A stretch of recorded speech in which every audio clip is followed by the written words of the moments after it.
Kawan Gloria, Badan Kepegawaian Negara atau BKN telah merilis data terkait peserta yang lolos CPNS tahun penerimaan 2019, di mana pelamar yang berasal dari kampus universitas terbuka menempati peringkat pertama dengan total lulus seleksi CPNS sebesar 9.435 peserta. Lalu apa? Mengapa dan bagaimana? Hal ini bisa dijelaskan. Saat ini sudah hadir di studio Radio Gloria FM bersama Profesor Dr. Muhammad Imam Farizi, MPD.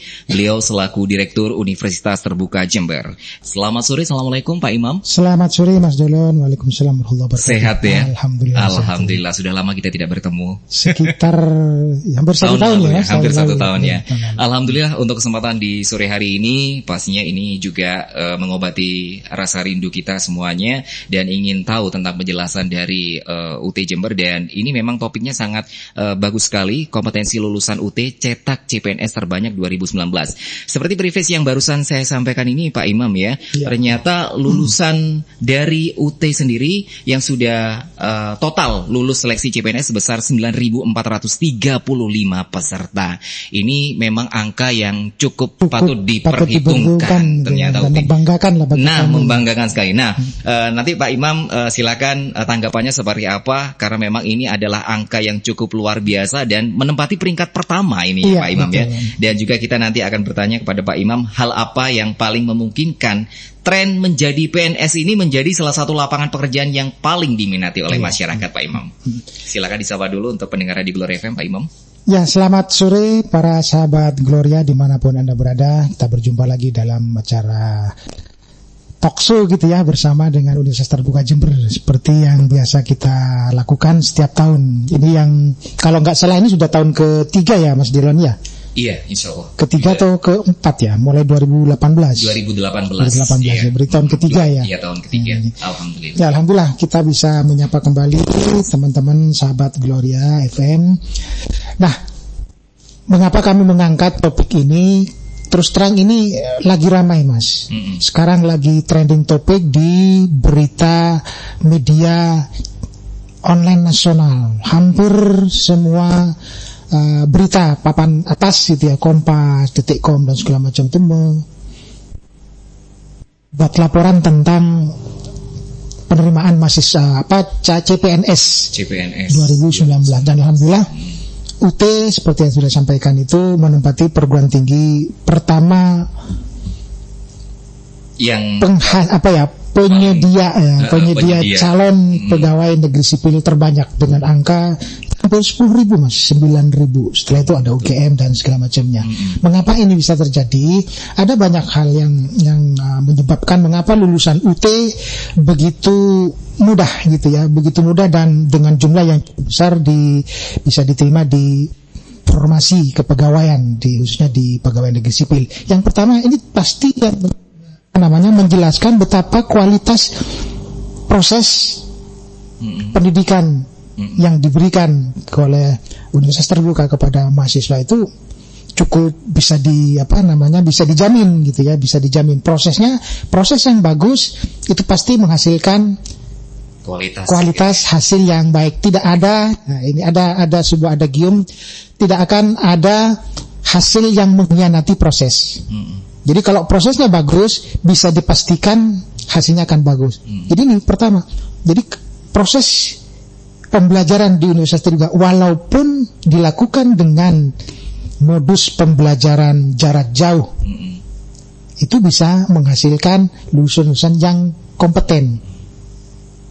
Gitu ya. Sehingga dengan demikian maka tidak menjadi heran mengapa kemudian Universitas Terbuka lulusannya banyak diterima di formasi pegawai negeri sipil gitu ya. Proses. Jadi dan kedua, dan ini yang membedakan dengan perguruan tinggi yang lain. Jadi semua perguruan tinggi dimanapun pasti menetapkan kompetensi minimal yang harus diakui, yang harus dicapai oleh setiap mahasiswa. Nah di UT kompetensi minimal gitu ya, kompetensi minimal yang harus dicapai oleh setiap mahasiswa UT pada setiap program studi dari Sabang sampai Merauke, bahkan yang di luar negeri pun dalam program studi yang sama dia pasti mencapai kompetensi yang sama. Kenapa? Karena konten kompetensi Jadi konten, jadi kompetensi itu kan selain memuat kemampuan yang harus dimiliki gitu ya, kemampuan kapasitas seseorang, tapi kan ada konten gitu. Nah, kontennya itu semua mahasiswa itu sama. Mengapa? Karena kami menerapkan satu bahan ajar di mana kontennya itu pasti dimiliki oleh setiap mahasiswa melalui buku materi pokok. Jadi saya misalnya dengan mahasiswa-mahasiswa lain dalam satu program studi yang dipegang itu satu buku materi pokok. Semua mahasiswa dalam program studi yang sama memiliki buku materi pokok yang sama, sehingga siapapun yang menjadi tutor gitu ya, kalau di program tinggi lain kan namanya dosen, tapi kalau di UT itu namanya tutor. Jadi siapapun tutornya tidak boleh keluar dari konten yang sudah ada di dalam buku materi pokok, karena konten itulah yang akan mengantarkan setiap mahasiswa program studi yang sama itu memiliki kompetensi yang sama. Dan kompetensi itu kita selalu lakukan revisi sesuai dengan kebutuhan kompetensi di lapangan pekerjaan. Ini yang menyebabkan mengapa kita memiliki standar kompetensi yang sama untuk semua mahasiswa. Ini berbeda dengan perguruan tinggi tatap muka reguler. Dosen mata kuliah, sekarang katakanlah mata kuliah A, yang mengampu mata kuliah A itu ada beberapa dosen. Setiap dosen tidak akan sama. Ya tergantung madhab, saya bilang ini tergantung madhabnya. Kalau saya madhab A ya saya menggunakan madhab A. Penjabarannya gitu. Yang dosen B yang mengikuti bagaimana dia punya madhab. Tetapi kalau di UT madhab apapun dia harus tunduk kepada konten pakemnya. Ada pakemnya. Ini kompetensi yang harus dicapai oleh mahasiswa, kompetensi minimal yang harus dicapai oleh mahasiswa, dan ini kontennya. Konten inilah yang harus disampaikan, harus dibahas, didiskusikan, sehingga setiap mahasiswa bisa menguasai konten itu. Perkara kemudian akan dielaborasi, dieksplorasi, diperdalam, silakan. Sesuai dengan kebutuhan gitu ya, sesuai dengan perkembangan zaman itu. Ini mengapa? Jadi yang pertama itu prosesnya memang kita terkontrol, kita memiliki jaminan kualitas. Ya, jadi kita memiliki lembaga penjaminan mutu pendidikan. Jadi kita kontrol dari proses perencanaan sampai kepada proses akhir. Dan setiap tahun setiap semester kita lakukan evaluasi terhadap hasilnya. Seperti apa hasilnya? Kalau emang ini ada yang tidak benar, ini di mana persoalannya? Apakah pada sistem ujiannya, atau kepada rekrutmen tutornya, atau pada kontennya? Kalau kontennya, kita lakukan perubahan terhadap konten bahan ajar itu. Kalau pada sistem ujiannya, ini mungkin ada butir-butir soal yang mungkin perlu diperbaiki atau mungkin perlu di-drop dari itu. Sehingga dengan demikian maka hasil yang dicapai dan kompetensi yang diharapkan dimiliki oleh setiap mahasiswa minimal itu bisa tercapai. Gitu. Itulah mengapa kemudian universitas terbuka selalu, tahun yang lalu juga begitu, banyak sekali lulusan UT yang kemudian terserap di dunia pekerjaan, khususnya di PNS. Tahun ini pun naik menjadi 9.400 sekian, hampir 10.000. Dari 9.435 peserta ini, dari yang masuk ini formasinya juga bukan cuma di satu tempat aja ya? Di seluruh Indonesia, tersebar di seluruh, termasuk di wilayah UT Jember. Iya, yang paling banyak didengar oleh UT sendiri apa? Kebetulan juga Pak Imam selaku direktur dari UT Jember sendiri, di formasi apa mereka ini yang paling banyak? Yang paling banyak diterima di CPNS itu formasi guru, karena memang kan untuk formasi kepegawaian kita itu yang paling banyak itu formasi tenaga kependidikan, guru, dosen, tenaga kesehatan, pokoknya golongan-golongan fungsional gitu. Nah di UT yang paling banyak dan memang mahasiswanya besar, PGSD dan S1 PG PAUD. Inilah yang mendominasi jumlah mahasiswa UT dan juga jumlah lulusan, sekaligus yang mendominasi mereka yang diterima PNS tahun 2019. Sangat membanggakan. Sangat membanggakan. Jadi saya kemana-mana itu ya alhamdulillah. Artinya apa yang kita upayakan dan kita sosialisasikan kepada masyarakat tentang universitas terbuka dengan sistem pendidikan jarak jauh itu hasilnya seperti ini. Mudah-mudahan ini anugerah bagi masyarakat kita, khususnya mereka yang bergerak di bidang pendidikan. Nah ini sesuatu hal yang angin segar untuk para pendengar di Glory FM kemungkinan ya, yang bingung memilih universitas apa sih yang cocok untuk saya, kemudian kemudian sambil bekerja. Nah, itu cocok banget. Mungkin ada yang tidak linear dengan pekerjaan sekarang, itu kan lebih banyak gitu ya Pak Imam ya. Dan seperti yang dijelaskan tadi oleh Pak Imam bahwasanya tutor ini memang harus pakem kepada satu bahan ajar gitu ya. Berarti memang tutor ini sudah terlatih. Sudah terlatih betul. Jadi sebelum mereka kita tugaskan sebagai tutor untuk memegang 1-2 kelas mata kuliah, kita berikan pelatihan, Mas. Pelatihannya terkait dengan apa, mengapa, dan bagaimana sistem pendidikan jarak jauh. Jadi mereka harus paham dulu. Sebab kalau tidak, mereka mengajarnya seperti mengajar di kelas-kelas reguler. Bukan, ini kelas pendidikan jarak jauh. Bukan pendidikan reguler tatap muka, tapi ini sistem pendidikan jarak jauh, di mana porsi terbesar diberikan kepada kemandirian belajar. Nah, dengan demikian maka proses pembelajaran di dalam kelas yang kita istilahkan dengan tutorial itu berbeda sama sekali dengan kelas-kelas yang kuliah. Jadi itu harus mereka kenalkan apa, mengapa, dan bagaimana pendidikan jarak jauh. Kemudian kita berikan keterampilan dasar tutorial. Seperti ini loh keterampilan dasar yang harus dikuasai: membuka pelajaran, keterampilan bertanya dasar, bertanya lanjut, sampai ke keterampilan menutup tutorial. Kita berikan pelatihan. Kita minta 1, 2, 3 orang untuk menjadi volunteer untuk mempraktikkan bagaimana mereka mempraktikkan 1, 2 keterampilan dasar itu. Kemudian ketika mereka ditugaskan, tidak lagi ada kendala. Dan itu kita evaluasi, Mas.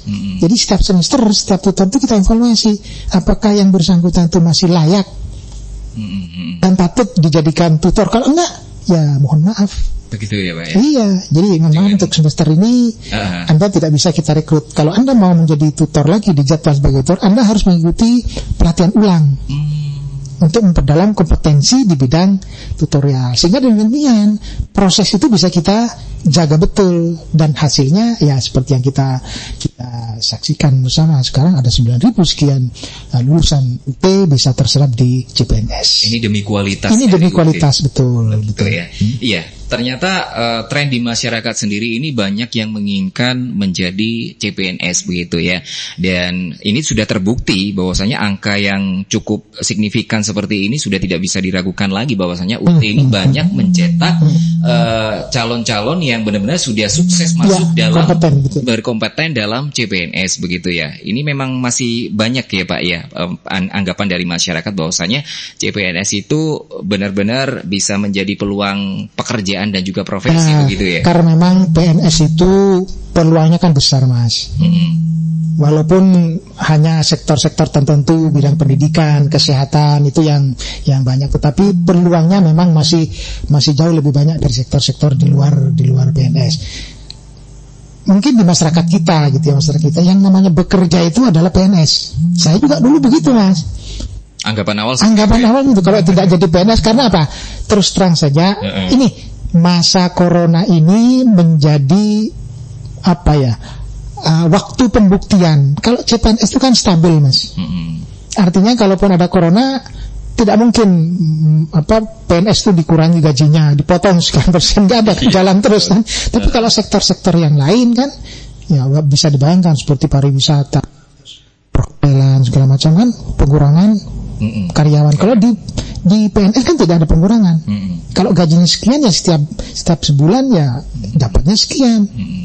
Ada atau tidak corona ya tetap saja seperti itu. Bahkan kalau corona mungkin ada tambahan insentif segala macam gitu kan ya, untuk menjaga kebugaran tubuh gitu. Jadi di masyarakat kita, tetapi ini umumnya di masyarakat pertanian, Mas. Tetapi untuk masyarakat urban, masyarakat perkotaan itu paradigma itu sudah berubah.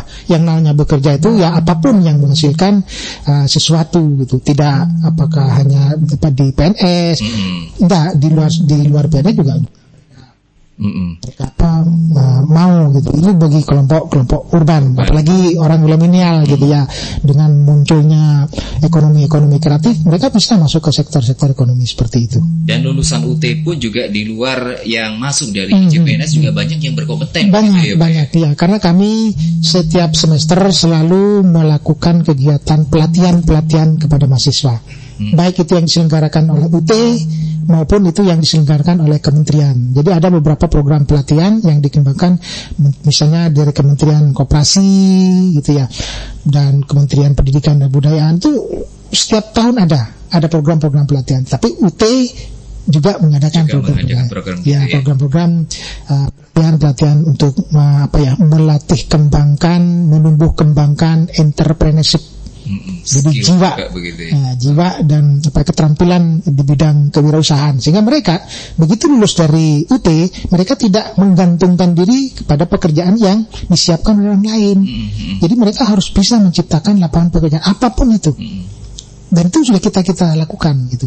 Dan program-program pemerintah juga mendukung program mahasiswa wirausaha seperti itu. Berarti ini juga menjawab ya, bahwasanya ada pertanyaan ketika mahasiswa itu siap bekerja lulus nanti, ini kurikulum pembelajaran di UT sendiri apa sudah bisa dibilang mampu untuk memenuhi kebutuhan dunia kerja? Berarti sudah terjawab. Iya, harus.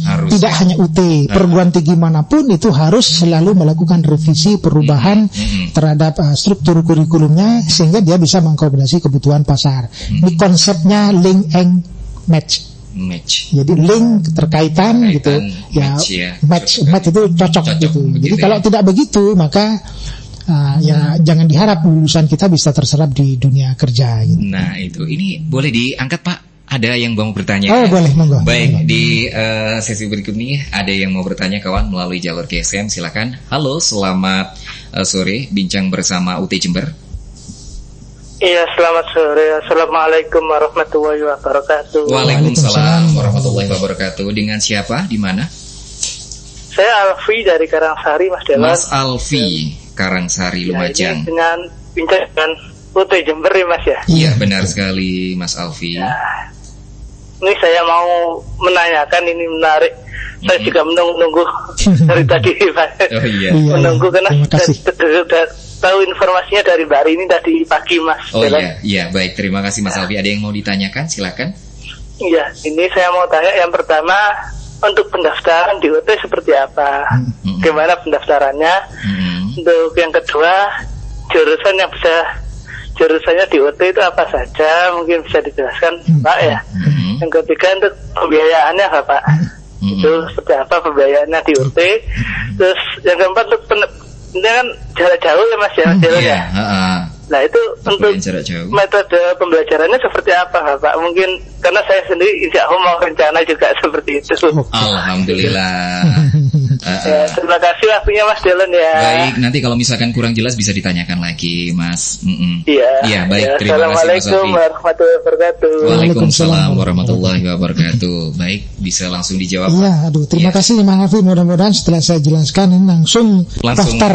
Nah itu ya. Nah, pas banget. Pendaftaran mahasiswa UT itu sepanjang tahun. Nah itu kelebihan dari UT. Kapanpun, dimanapun, yang penting ada koneksi internet, silakan daftar. Sekarang pun setelah ini, setelah saya jawab, langsung Mas Alfi bisa daftar secara online di SIA.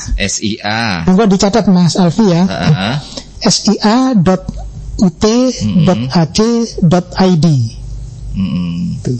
Ya, diulang ya. SIA.ut.ac.id. HTTP ya Pak ya depannya ya. Otomatis itu begitu langsung buka HTTPS dia. Nah mungkin Mas Alfi juga bisa melihat di postingan UT di Facebook Gloria Pamfil Lumajang juga sudah kita tampilkan ya untuk websitenya ya. Dan tidak pandang usia. Tidak pandang usia, tidak pandang lulusan tahun berapapun gitu. Yang penting yang bersangkutan Mas Alfi sudah lulus SLTA atau sederajat. Ini prinsip terbuka. Nah itu. Jadi terbuka bagi siapa saja warga negara Indonesia. Yang penting lulus SLTA. Sekarang pun sudah boleh. Ditutup sampai tanggal 11 Januari. Sampai 11 Januari 2020. Tapi kalau untuk pendaftaran yang pendaftarannya sepanjang tahun, tetapi masa registrasinya kita batasi gitu ya. Untuk pendaftarannya apa saja yang harus dilengkapi? Untuk program non FKIP, di luar FKIP ya, Fakultas Keguruan dan Ilmu Pendidikan. Jadi kami itu punya 4 fakultas, ada Fakultas Matematika, Fakultas Sains dan Teknologi, Fakultas Ekonomi, Fakultas Hukum, Ilmu Sosial dan Ilmu Politik, dan terakhir itu adalah Fakultas keguruan dan ilmu pendidikan. Nah, di luar non FKIP, jadi Fakultas Sains Teknologi, Fakultas Ekonomi, Fakultas Hukum, itu persyaratannya pas foto, ukuran 4x6. Terus yang kedua itu fotokopi ijazah yang sudah dilegalisir. Ini yang wajib ya. Wajib. Yang ketiga adalah fotokopi KTP atau NIK. Itu. Yang lain itu formulir. Nah, silakan begitu Mas Alfi nanti masuk ke portal sia.ut.ac.id, di situ sudah ada persyaratan apa saja yang harus dilengkapi. Semuanya difotokopi. Aslinya juga boleh KTP-nya gitu, kecuali ijazah. Karena ijazah baru kita untuk S1 itu fotokopinya yang digalisir. Tapi kalau S2, S3 itu asli ijazah yang di-scan. Nah, kalau yang S1 dan diploma itu fotokopi ijazah, udah di-scan aja. Scan kemudian diunggah ke SIA itu. Sudah selesai, tinggal kita verifikasi apakah semua dokumen itu sudah layak dan memenuhi syarat. Kalau sudah oke, maka mahasiswa bisa melanjutkan ke langsung dapat NIM, dapat nomor induk mahasiswa. Tinggal mahasiswa kemudian nanti memilih mata kuliah apa saja yang mau diambil. Nah, sistemnya gitu ya. Sistem pengambilan mata kuliah kita mengenal dua sistem. Yang pertama itu sistem SKS murni, satuan. Jadi mahasiswa itu ini nanti terkait dengan biaya Mas Alfi ya. Pak Imam, ini setelah masuk di portal ini nanti akan terhubung dengan email ya? Akan terhubung dengan email. Jadi mahasiswa harus memasukkan email yang aktif. Email dulu. Nah, itu. Emailnya wajib ini. Wajib. Awal harus punya email. Harus punya email. gmail.com atau gmail.co.id. Boleh.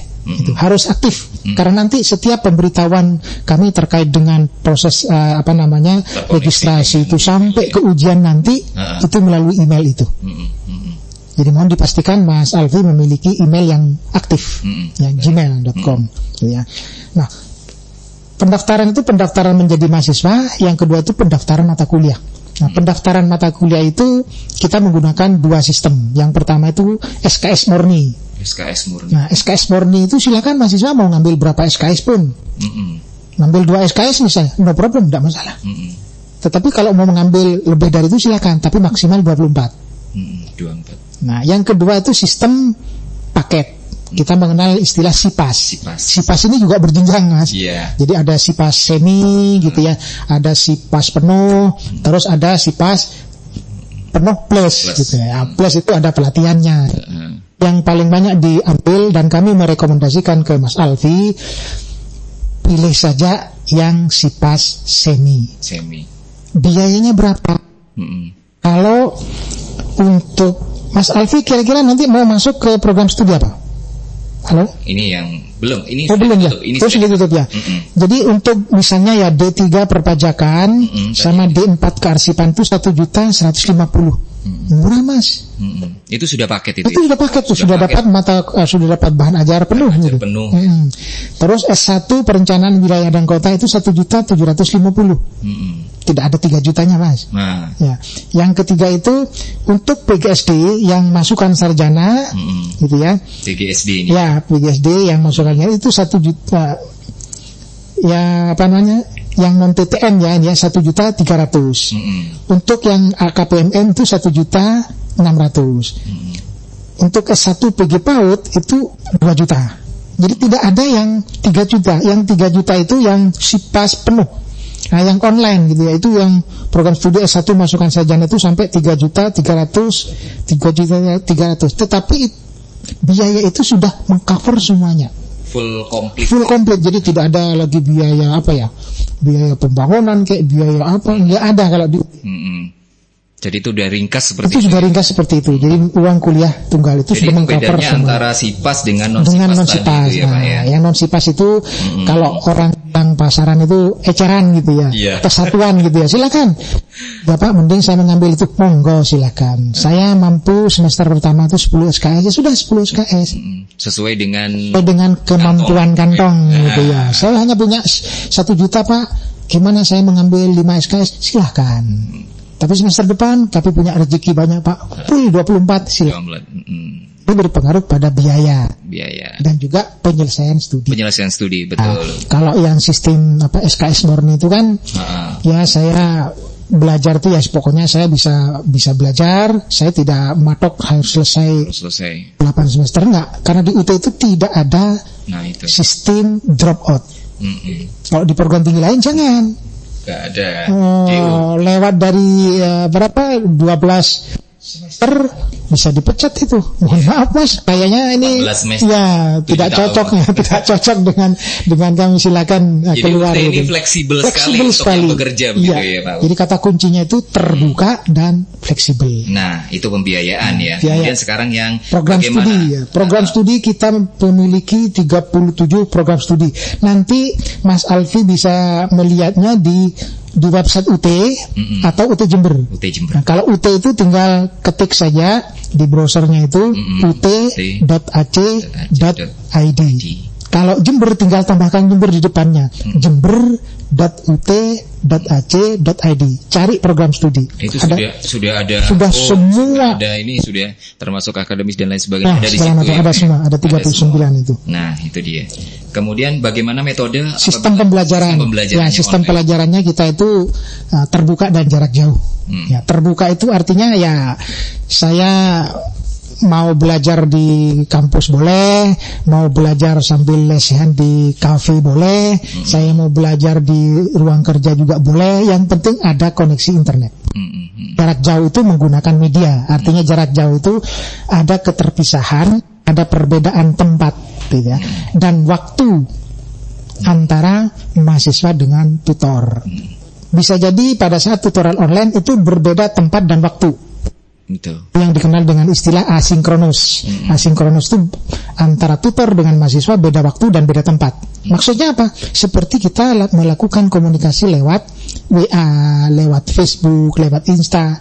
Ketika saya melakukan posting, apakah video, apa gambar, mungkin mahasiswa yang yang ikut mata kuliah saya mungkin lagi rehat, atau mungkin lagi climbing, atau mungkin lagi kegiatan kemana, bisanya membukanya malam. Bisa dilihat tidak pada waktu yang bersamaan dan pada tempat yang tidak sama, itu pengertiannya.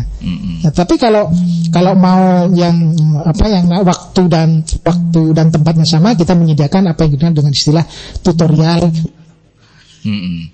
Iya, seperti itu ya Pak ya. Jadi silakan. Jadi tidak perlu Mas Alfi untuk kuliah itu harus datang ke Jember misalnya. Tidak usah, cukup dari rumah.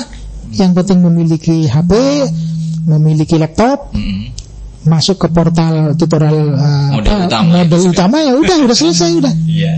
Baik. Gitu. Ya sudah terjawab ya Mas Alfi. Mudah-mudahan langsung hari ini juga bisa langsung buka portal dari UT Jember. Iya. Iya Pak Imam, menjawab yang tadi itu ada hubungannya skema atau model pendidikan jarak jauh yang telah diterapkan ini oleh UT ya selama ini, apakah akan tetap relevan untuk kebutuhan para lulusan SMA, SMK sederajat maupun para pekerja di masa-masa mendatang? Saya yakin ke depan sistem pendidikan jarak jauh yang dikembangkan oleh UT selama 36 akan menjadi tren, menjadi tren pendidikan di masa depan. Sesuai dengan tagline-nya gitu ya. Sesuai dengan perkembangan teknologi. Kita sekarang kan memasuki revolusi 4.0. Jepang sudah menggagas Society 4.0 yang merupakan integrasi antara kecanggihan teknologi dengan sisi kemanusiaan. Jadi nanti kita tidak perlu ojek orang. Cukup kita masuk ke portal layanan, yang datang bukan orang tapi drone. Ke depan akan seperti itu. Jadi kita sudah ke depan akan semakin mengurangi kontak secara fisik. Betul. Dengan kemajuan teknologi. Saya yakin. Dan UT jauh sebelum pandemi. Sekarang saja sudah menjadi periode pembuktian betapa sistem pendidikan jarak jauh itu tidak terkendala oleh batasan-batasan yang tidak membolehkan, melarang orang untuk melakukan kontak secara fisik. Orang semua, tidak hanya jenjang pendidikan tinggi, semua jenjang jenis dan satuan pendidikan dari yang paling rendah TK, PAUD, RA dan segala macam sampai ke pendidikan tinggi sudah semuanya daring semua. Semua sudah menjadi UT, semua serba daring, gitu kan? Pelopornya UT. Gitu ya. Iya, nah ini sudah paling tidak mungkin nanti dari yang SMP, SMA sudah terlatih dari sekarang. Betul. Ketika nanti ingin mendaftar ke UT ini sudah terbiasa dengan online. Tidak ada persoalan lagi kan? Jauh sudah gampang begitu ya Pak ya. Ya, kemudian ciri khas atau hal yang identik yang membedakan pendidikan jarak jauh dengan perkuliahan konvensional atau tatap muka ini apa itu Pak? Ya, yang pertama pasti adalah delivery sistemnya. Sistemnya. Jadi cara penyampaian. Cara penyampaian. Kalau reguler tatap muka ya saya dengan Mas Delon harus bertemu. Nggak bisa saya di rumah Mas Delon di sini. Nggak bisa. Itu ciri pertama, sistem delivery system. Jadi sistem penyampaian menggunakan beragam media dan teknologi.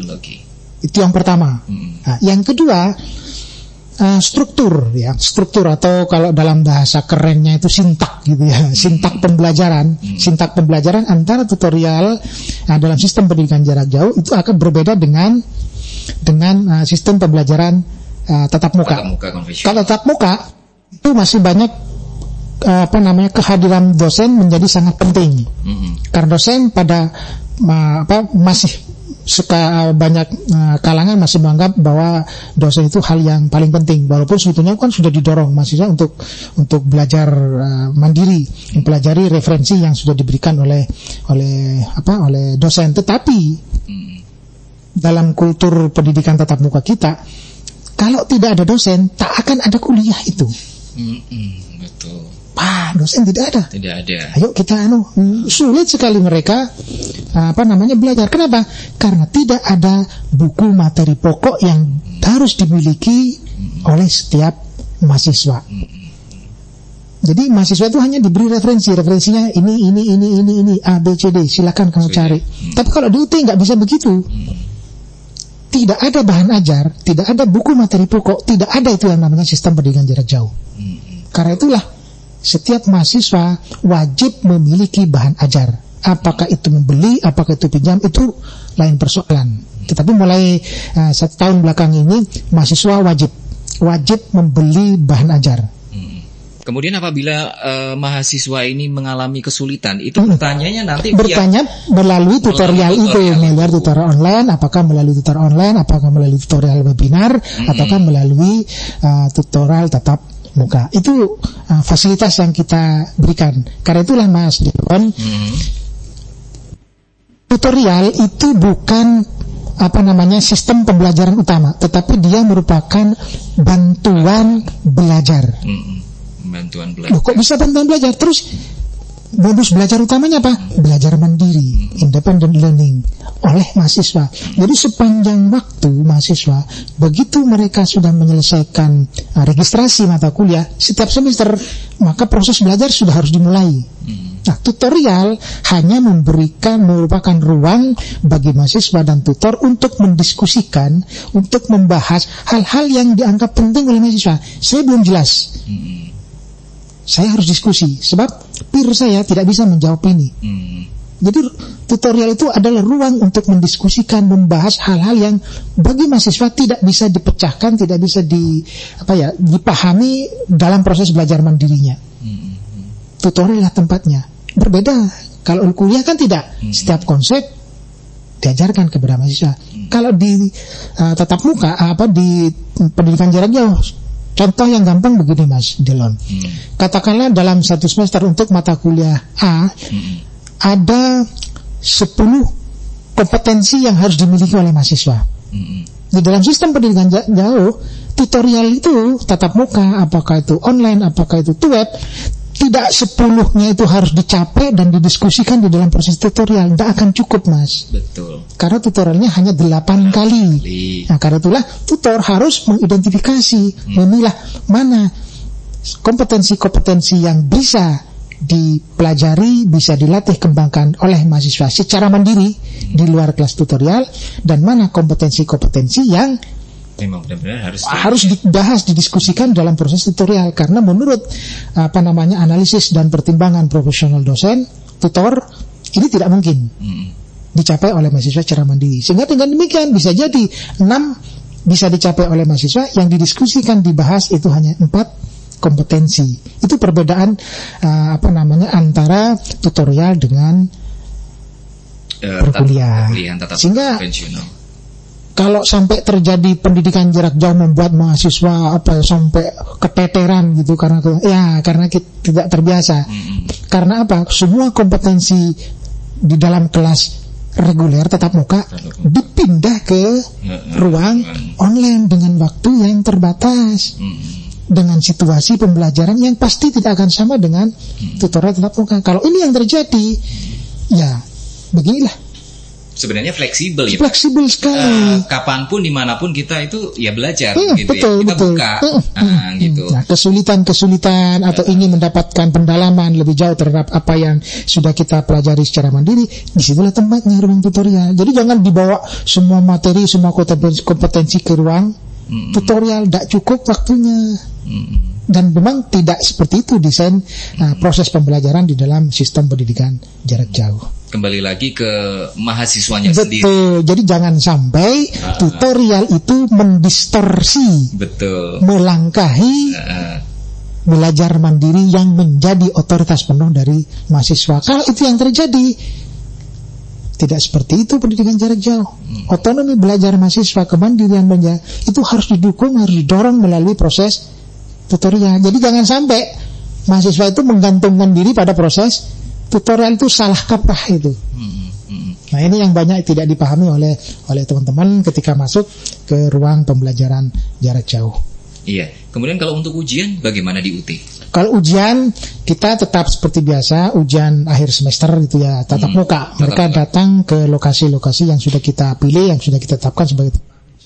Tapi pada periode pandemi ini, karena memang kan tidak boleh kita menghadirkan banyak orang, maka kita ganti untuk semester ini dan apa yang kita kenal dengan istilah take home exam. Take home exam. Jadi mahasiswa boleh membawa bahan ujiannya dan menyelesaikan ujiannya, menjawab ujian itu dibawa ke rumah. Namanya saja kan take home. Bawa ke rumah itu ujiannya. Silakan. Apakah tidak ngerti? Silakan saja. Kami punya fasilitas untuk mendeteksi seberapa besar potensi plagiarisme yang ada pada setiap jawaban mahasiswa. Nah, itu dia. Jadi jangan dianggap pendidikan jarak jauh membuka ruang mahasiswa untuk melakukan plagiarisme gitu. Nggak bisa. Kita punya copy paste akan ketahuan. Gitu. Kita punya sistem. Soalnya dari bahasa sudah kelihatan. Dari bahasa kelihatan. Gitu ya. Mencapai sekian persen. Wah, sudah. Betul. Resikonya, sanksinya adalah E. Oh, ini sudah bukan D. Bahkan kalau UAS ketahuan mencontek semua mata kuliah di semester itu, kita hukum dengan nilai E. Tiada ampun. Ini pendidikan karakter dalam sistem pendidikan jarak jauh. Kita mulai dari sini. Pendidikan karakter perlu sekali. Ya, apakah mereka jujur, apakah mereka objektif mengerjakan. Jadi jangan dianggap pendidikan jarak jauh itu sulit untuk melatih membina kembangkan karakter. Ada, kita mulai dari kejujuran, objektivitas mahasiswa dalam proses ujian. Iya.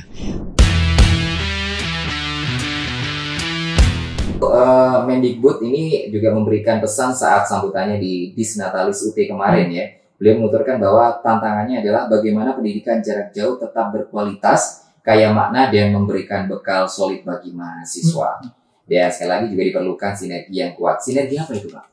Sinergi itu maksudnya kalau dalam konteks kampus Merdeka Belajar itu sinergi dengan lembaga, dengan instansi, termasuk perusahaan-perusahaan dalam rangka untuk memberikan ruang kepada mahasiswa untuk mengeksplorasi diri sesuai dengan bakat minat mereka. Sesuai dengan bakat dan minat mereka. Makanya sekarang dalam salah satu program kampus Merdeka Belajar itu mahasiswa diberikan ruang selama 3 semester untuk keluar dari program studi. 2 semester dia boleh keluar dari kampus. Dia mau magang, mau praktekkan keahliannya sesuai dengan kemauan dia. Silakan, mau ke perusahaan boleh. Misalnya kalau akuntansi mungkin saya mau ke perbankan, silakan. Mau magang di sana selama 2 semester. Nah, 1 semester dia boleh mengambil mata kuliah di luar program studi, tapi dalam kampus yang sama. Dan ini sekarang lagi didesain oleh UT dengan nama PMKM, program mata kuliah mandiri. Jadi mahasiswa perguruan tinggi lain, siapapun lah, bukan hanya mahasiswa, kalau mau mengambil mata kuliah di UT silakan. Itu merupakan salah satu program Kampus Merdeka Belajar. Jadi pada intinya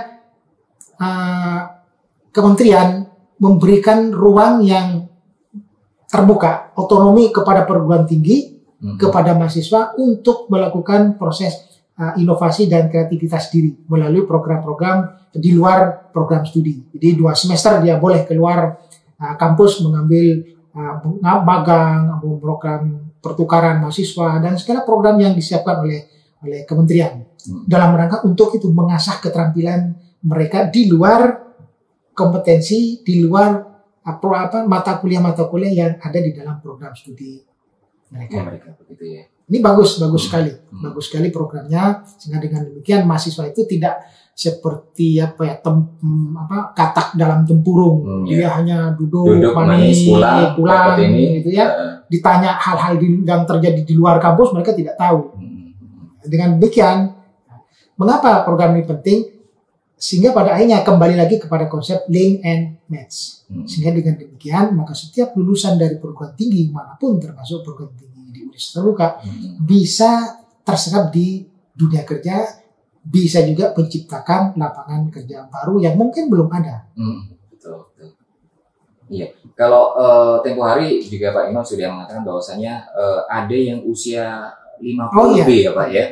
Itu juga baru masuk perguruan tinggi. UT. Ketika semua perguruan tinggi sudah tidak mau. Nah, jadi kalau saya misalnya, saya sudah umur 50 lebih. Jadi kalau saya datang ke kampus-kampus reguler gitu, saya mau daftar Pak S1. Memang Bapak kesini mau apa? Oh, kirain mau melamar pekerjaan, mau jadi mahasiswa. Oh, mohon maaf Bapak, kami hanya menerima mahasiswa yang fresh graduate. Kalau di UT tidak. Nah, itu dia. Itu kelebihan dari UT, terbuka. Jadi terbuka. Gini ya, jadi sering orang menjumbuhkan gitu ya, antara ada 3 konsep yang sering kali dicampur aduk pengertiannya. Ada pendidikan jarak jauh, ada pendidikan online gitu ya, pendidikan daring gitu ya, ada pendidikan terbuka. Ini dicampur adukkan. UT itu pendidikan online atau pendidikan jarak jauh? UT adalah pendidikan jarak jauh. Di dalamnya ada pendidikan online. Perguruan tinggi yang ada itu pendidikan sistem pembelajarannya sekarang online, bukan pendidikan jarak jauh. Betul. Nah, pendidikan terbuka apa? Ya seperti tadi dalam sistem rekrutmen mahasiswanya, siapapun, kapanpun dia bisa melakukan registrasi, siapapun bisa masuk ke UT. Yang penting lulus SLTA. Kalau perguruan tinggi lain nggak bisa. Perlu ada tes kan gitu ya. Di situ perbedaan terbukanya.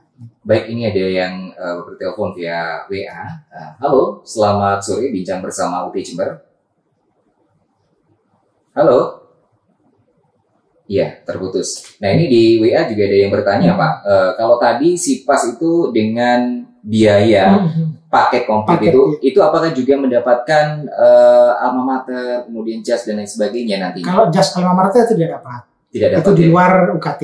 Oh, di luar UKT begitu ya. Di luar UKT. Jadi itu hanya biaya untuk biaya kuliah, pengambilan perkuliahan. Satu semester. Paket itu sudah termasuk di situ ada dana simpanan untuk keperluan ijazah, keperluan wisuda nanti. Jadi pada saat wisuda mahasiswa tidak lagi ditarik. Oh begitu. Itu free.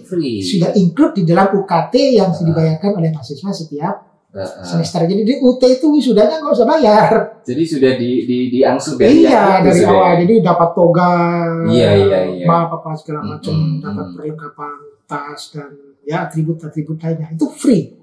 Karena apa? Sudah masuk di UKT. Kalau di perguruan tinggi lain mungkin masih bayar mungkin Mas ya. Kalau di UT enggak. Nah, kembali ke topik kita tentang UT sendiri yang mencetak CPNS terbanyak 2019. Ini apakah masih ada jalinan komunikasi antara yang sudah masuk PNS ya di teman-teman alumnus mahasiswa dari UT ini dengan UT sendiri, Pak Imam? Masih ya. Mereka menghimpun di dalam sebuah organisasi yang namanya IKUT. Ikatan Keluarga Alumni UT. Oh, gitu. Nah, setiap UT regional atau UT BJJ lah ya. Tapi sekarang saya kalau melihat menyatakan UPBJJ itu nanti tanya lagi UPBJJ itu apa? Jadi UT regional gitu ya. UT Jember, UT Malang, UT Surabaya, dan UT regional yang lain itu memiliki ikatan keluarga alumni. Sehingga dengan demikian mereka yang sudah lulus UT dari UT tidak terputus silaturahimnya dengan UT, bisa membantu kami dalam proses sosialisasi, mungkin menjadi narasumber dalam sebuah acara talkshow atau segala macam. Itu selalu terjalin. Masih bisa diajak untuk ini ya, bagaimana berbagi testi dan betul, pengalaman selama di UT begitu ya. Iya Pak Imam, waktu kita kurang 3 menit. Iya mungkin closing statement nih ya terakhir. Apa pesan yang bisa disampaikan untuk merangkum semua obrolan kita hari ini terkait dengan topik kita kompetensi lulusan UT ini, cetak CPNS terbanyak 2019 sebesar 9.435 peserta. Monggo silakan para pendengar Radio Gloria. Kepada para pendengar Radio Gloria dan publik luas dimanapun Anda berada, gitu ya.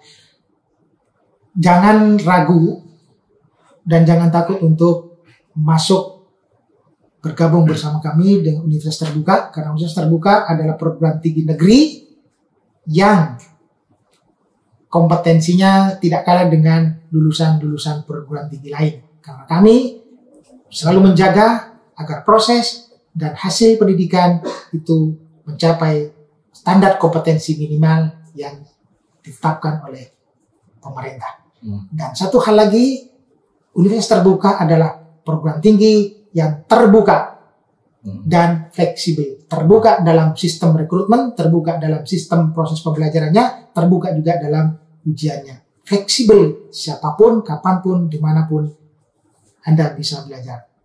Itu yang bisa saya sampaikan sesuai dengan tagline kami, Making Higher Education Open to All. Menjadikan perguruan tinggi itu terbuka bagi semua warga, bagi semua masyarakat, tanpa pandang usia, tanpa pandang lulusan dan strata apapun yang dimiliki. Iya, baik. Itu saja Mas Delon yang bisa sampaikan. Terima kasih Pak Imam sudah hadir di studio Radio Gloria FM dan pastinya memberikan pencerahan untuk pendengar Radio Gloria FM yang ingin masuk ke UT Jember yang pendaftarannya hingga 13 Januari 2021 ya. Tapi kalau untuk pendaftaran di luar registrasi sepanjang tahun bisa begitu ya. Baik, terima kasih untuk Pak Imam dan juga tim dari UT Jember, dan terima kasih untuk para pendengar Radio Gloria FM dimanapun Anda berada. Dan akhirul kalam, wassalamualaikum warahmatullahi wabarakatuh. Waalaikumsalam warahmatullahi wabarakatuh.